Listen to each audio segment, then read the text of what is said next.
Tabrak pengendara motor dan hendak melarikan diri, pengendara mobil nyaris jadi bulanan warga di Jalan Cipete Raya, Jakarta Selatan.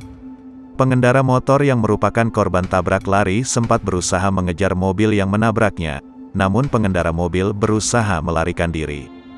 Korban meneriaki pelaku hingga jadi perhatian warga. Sejumlah warga yang kesal terhadap pengendara mobil sempat merusak kaca depan mobil dengan batu. Tidak ada korban jiwa dalam peristiwa ini. Sementara itu, pengendara mobil langsung dibawa oleh kepolisian sektor Cilandak untuk dilakukan pemeriksaan.